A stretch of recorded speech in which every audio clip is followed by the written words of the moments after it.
Om Swastiastu.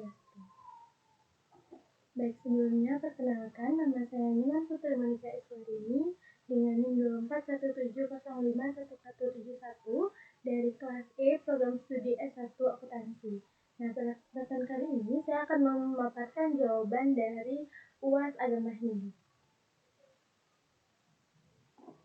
Nah, untuk soal kasus yang pertama, yaitu kasus pelanggaran Dharma sebagai aparat negara. Jadi, dijelaskan mengapa tindakan ini merupakan pelanggaran Dharma dalam pandangan agama Hindu. Nah, tindakan seorang pegawai negeri beragama Hindu yang menerima suap dalam bentuk hadiah dari kontraktor untuk meloloskan proyek yang tidak sesuai spesifikasi merupakan pelanggaran serius terhadap Dharma. Nah, dalam ajaran agama Hindu, Dharma mengandung nilai-nilai kebenaran atau satya, kejujuran, tanggung jawab, dan pengabdian kepada masyarakat. Nah, menerima suap berarti mengabaikan prinsip satya karena tindakan tersebut didasarkan pada kebohongan dan ketidakjujuran. Nah, selain itu, perbuatan ini juga melanggar swadharma atau kewajiban moral dan profesional sebagai abdi negara yang seharusnya melayani kepentingan rakyat, bukan kepentingan pribadi. Nah, secara tidak langsung, hal ini juga melanggar prinsip ahimsa karena proyek yang tidak sesuai spesifikasi itu dapat merugikan dan membahayakan masyarakat luas. Nah, tindakan tersebut juga mencerminkan adanya keserakahan atau loba dan kegelapan pikiran atau moha yang dalam ajaran agama Hindu merupakan rintangan dalam mencapai kehidupan yang selaras dengan Dharma. Nah, meskipun tindakan menyuap tersebut dianggap hal yang biasa di lingkungan kerjanya, pembenaran itu tidak sejalan dengan nilai-nilai ajaran Hindu yang menuntut setiap individu untuk tetap berdiri pada kebenaran bahkan di tengah lingkungan yang tidak mendukung. Nah, oleh karena itu, perbuatan tersebut jelas merupakan pelanggaran terhadap Dharma dan membawa akibat buruk baik secara spiritual maupun secara sosial. Yang kedua, yaitu nilai-nilai apa yang seharusnya dijunjung oleh seorang abdi negara menurut ajaran Hindu. Nah, dalam ajaran Hindu, seorang abdi negara seharusnya menjunjung tinggi nilai-nilai Dharma dalam menjalankan tugasnya. Nah, Dharma bukan sekedar aturan moral, tetapi merupakan prinsip hidup yang menuntun seseorang untuk bertindak secara benar, adil, bertanggung jawab, dan sesuai dengan kedudukannya. Nilai utama yang harus dijunjung antara lain adalah satya atau kebenaran dan kejujuran, yaitu berkata dan bertindak dengan jujur, serta tidak menipu demi kepentingan pribadi. Yang selanjutnya itu ada ahimsa atau tidak menyakiti, yang berarti setiap kebijakan dan tindakan harus menghindari dampak yang merugikan masyarakat, baik secara fisik maupun secara sosial. Nah, swadharma juga penting, yaitu menjalankan tugas dan kewajiban sesuai peran sosial. Dalam hal ini, sebagai pelayanan publik yang harus mengutamakan kesejahteraan rakyat dan keadilan. Nah, selain itu, abdi negara juga harus mampu mengendalikan loba atau keserakahan, keroda atau amarah, dan moha atau kebingungan moral, agar abdi negara ini tidak terjerumus dalam penyalahgunaan kekuasaan atau korupsi. Nah, dengan menjunjung nilai-nilai ini, seorang pegawai negeri itu tidak hanya berperan sebagai pelaksana tugas birokrasi, tetapi juga sebagai penjaga moral dan pelayanan masyarakat yang berintegritas sesuai dengan ajaran Hindu. Nah, soal yang kedua yaitu tentang korupsi dan hukum karma pala. Jadi, yang pertama, jelaskan bagaimana konsep karma pala dalam ajaran Hindu menjelaskan konsekuensi dari tindakan made. Nah, dalam kasus made, kepala desa yang menyalahgunakan dana desa untuk kepentingan pribadi, tindakan tersebut merupakan perbuatan adharma atau tidak sesuai dengan kebenaran. Nah, meskipun tidak diketahui oleh orang lain secara langsung, namun menurut hukum karma, alam semesta mencatat setiap tindakan dan buah dari perbuatan tersebut pasti akan kembali kepada pelakunya. Nah, kepercayaan made bahwa ia tidak akan terkena musibah karena tak ada yang tahu adalah keliru dalam perspektif Hindu. Jadi, karma pala itu bekerja melampaui pengawasan manusia. Bahkan jika hukum manusia tidak menindak, maka ada hukum alam dan juga spiritual yang tetap berlaku. Nah, penyalahgunaan wewenang dan pengkhianatan terhadap kepercayaan masyarakat akan menghasilkan karma buruk atau papa karma yang bisa termanifestasi dalam bentuk penderitaan, kehilangan, kehancuran nama baik, bahkan kelahiran kembali di kehidupan yang penuh dengan kesulitan. Nah, ajaran ini itu menekankan bahwa tidak ada tindakan yang bebas dari karena itu, seseorang seperti Made seharusnya bertindak berdasarkan dharma, bukan hanya karena takut pada hukum manusia, tetapi karena kesadaran akan tanggung jawab spiritual dan keyakinan bahwa setiap perbuatan akan kembali kepada dirinya sendiri sesuai dengan hukum karma. Yang selanjutnya, apa pesan moral dari konsep karma pala bagi para pemimpin yang memiliki wewenang keuangan? Nah, pesan moral utama dari konsep karma pala bagi para pemimpin yang memiliki wewenang keuangan seperti dalam kasus Made sangatlah jelas, yakni integritas adalah investasi terbaik dan satu-satunya yang abadi. Jadi karma pala mengajarkan bahwa setiap tindakan baik atau buruk pasti akan membuahkan hasil yang setimpal bagi pelakunya. Bagi seorang pimpinan yang menyalahgunakan dana publik meskipun tidak terdeteksi oleh manusia, ia sedang menumpuk karma buruk yang pada akhirnya akan membawa penderitaan, kesialan, dan juga kehancuran baik secara batin, sosial maupun material, entah di kehidupan ini atau di kehidupan dia yang mendatang. Nah, oleh karena itu, Dharma menuntut agar pemimpin selalu bertindak dengan kejujuran, keadilan, dan pengabdian tulus dalam mengelola keuangan rakyat.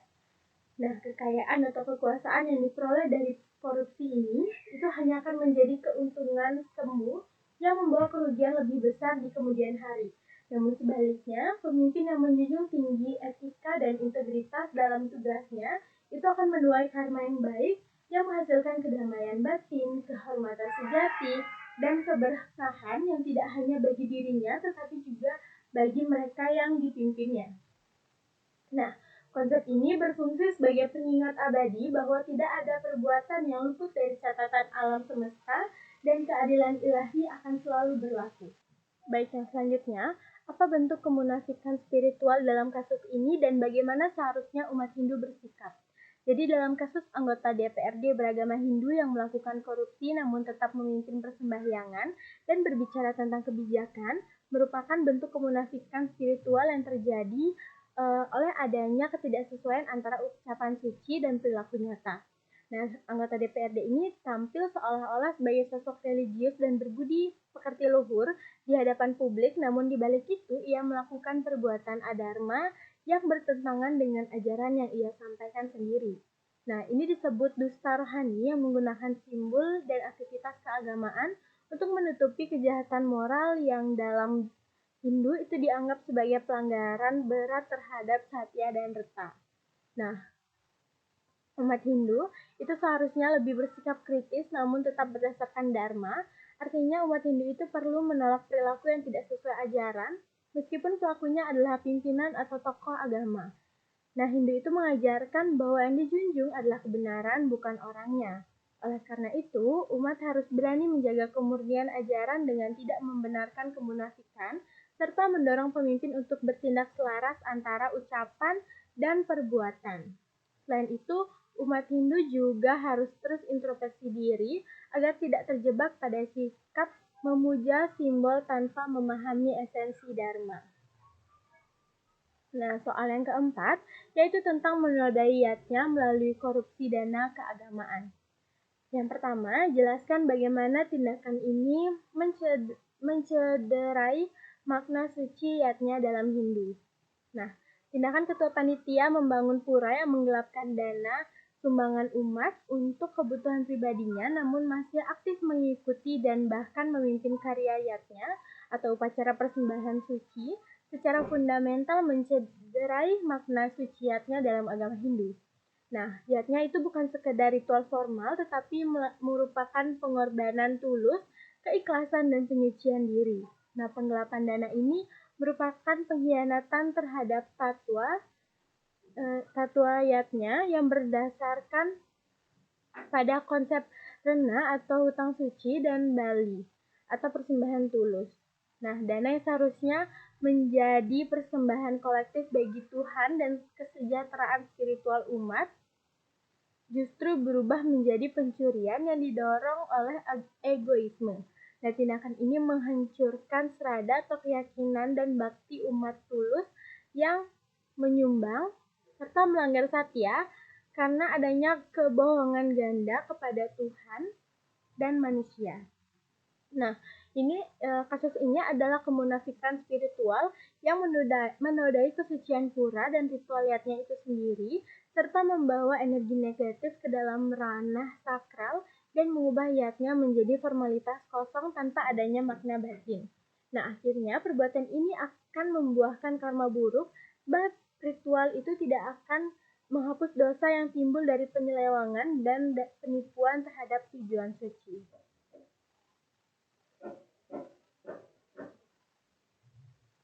Yang selanjutnya yaitu apa akibat spiritual dan sosial yang bisa timbul dari kasus ini dalam pandangan Hindu.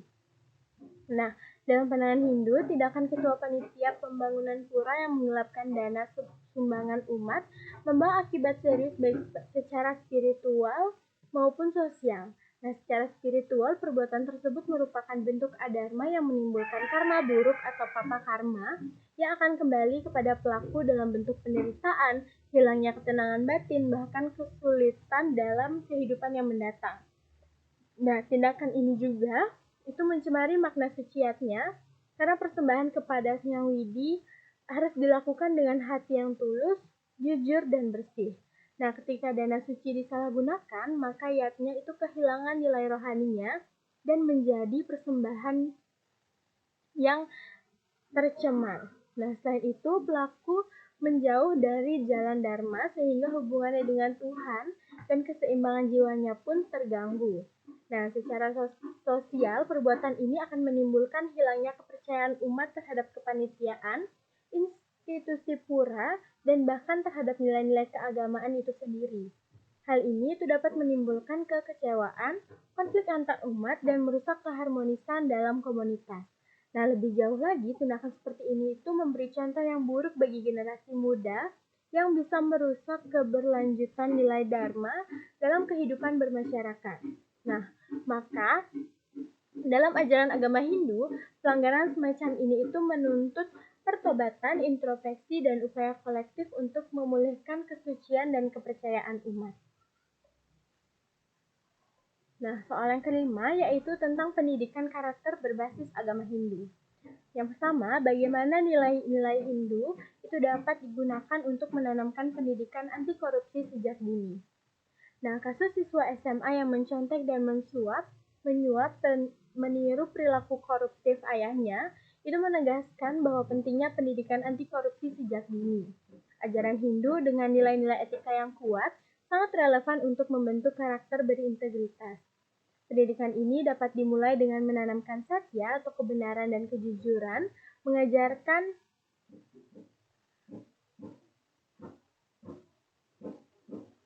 bahwa mencontek dan menyuap adalah kebohongan yang merusak integritas diri dan kepercayaan orang lain. Nah, selanjutnya yaitu ajaran asteya atau tidak mencuri, menjelaskan bahwa mencontek adalah mencuri hasil usaha teman dan tanamkan bahwa setiap keberhasilan itu harus diraih dengan usaha dan cara yang benar. Nah, selain itu penting untuk mengajarkan aparigraha atau tidak tamak dengan menanamkan kepuasan diri dan pemahaman bahwa kebahagiaan sejati tidak berasal dari akumulasi materi melalui cara curang, melainkan kepuasan batin dan kontribusi positif. Nah, akumulasi materi melalui cara curang, nah konsep swadharma atau tugas dan tanggung jawab itu juga harus ditekankan dengan memahami bahwa sebagai seorang siswa itu tugasnya untuk belajar dengan jujur dan setiap orang memiliki peran serta kewajiban dalam masyarakat yang harus dijalankan dengan penuh tanggung jawab. Yang selanjutnya, sebutkan ajaran atau sloka dalam kitab suci Hindu yang bisa dijadikan sebagai pedoman dalam membentuk karakter jujur dan bersih dari korupsi. Nah, yang pertama yaitu ada Yat Yat Acarati Sreta Tat Evetarojana Sayat Pramanam Kurute Lokas Tat Anuwartate. Itu ada dalam Bhagavad Gita bab 3 sloka 21 yang artinya apapun yang dilakukan oleh orang yang dihormati akan ditiru oleh masyarakat seperti standar yang ditetapkan, nah akan diikuti oleh semua orang. Jadi sloka ini menunjukkan bahwa pemimpin atau orang tua itu harus memberi contoh yang baik karena tindakannya itu akan menjadi sebuah teladan bagi masyarakat ataupun anak-anaknya. Sloka yang kedua yaitu Nahi Satyat Parodharma ada dalam Mahabharata Santi Parwa 162 bab 162 sloka 24 yang artinya tidak ada dharma yang lebih tinggi dari kebenaran. Dan sloka yang ketiga yaitu Dharmanye Wadikarasde Mapalesu Kadarcana Makar Mapala Hetur Burma Te Sango Takarmani ada dalam Bhagavad Gita bab 2 sloka 47 yang artinya engkau berhak atas tindakanmu tetapi bukan atas hasilnya. Jangan bertindak demi hasil dan jangan pula berpaling dari kewajiban. Nah, sloka ini mengajarkan untuk bekerja dengan tulus dan jujur tanpa niat mencari keuntungan pribadi secara tidak sah seperti dalam tindakan korupsi. Soal yang keenam yaitu apa nilai-nilai ajaran Hindu yang tercermin dalam masyarakat Hindu terhadap umat Muslim pada kasus di atas. Nah, sikap gotong royong masyarakat Hindu di Bali dalam menyambut umat Muslim saat Idul Fitri sebagai balasan atas toleransi umat Muslim selama nyepi secara gamblang itu mencerminkan nilai-nilai luhur ajaran Hindu. Nah, hal ini pertama-tama menunjukkan pengalaman Tatuam Asi, filosofi inti yang mengajarkan kesatuan universal bahwa engkau adalah itu, menekankan bahwa melayani orang lain terlepas dari keyakinan mereka, sama dengan melayani Tuhan karena semua adalah bagian dari realitas Tuhan yang sama. Yang kedua, tindakan ini adalah perwujudan nyata dari Trihita Karana, khususnya aspek pawongan, yaitu hubungan harmonis antara sesama manusia yang merupakan kunci kesejahteraan sosial. Nah, masyarakat Bali menunjukkan bagaimana menjaga kerukunan dan kerjasama lintas agama adalah fondasi masyarakat yang damai. Selain itu, sikap ini juga menggemakan prinsip Wasudewa Kutumbakam bahwa seluruh dunia adalah satu keluarga, itu mendorong persaudaraan universal tanpa memandang perbedaan. Dan yang terakhir, seluruh tindakan ini adalah ekspresi dari Dharma itu sendiri, yaitu prinsip kebenaran dan kebajikan. Perbuatan baik, membantu sesama, dan menjaga harmoni sosial adalah inti dari hidup berdharma. Dengan demikian, kasus ini menjadi contoh nyata bagaimana nilai-nilai Hindu diimplementasikan dalam kehidupan sehari-hari, membangun model kerukunan antar umat beragama yang kuat dan menginspirasi. Soal yang ketujuh yaitu bagaimana penerapan ajaran Tatuam Asi dan Wasudewa Kutumbakam dalam kasus Wayan.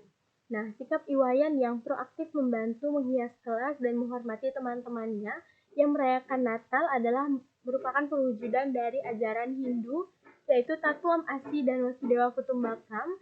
Melalui Tatuam Asi yang berarti itu adalah engkau, Wayan memahami bahwa esensi kemanusiaan dalam dirinya sama dengan yang ada pada teman-temannya.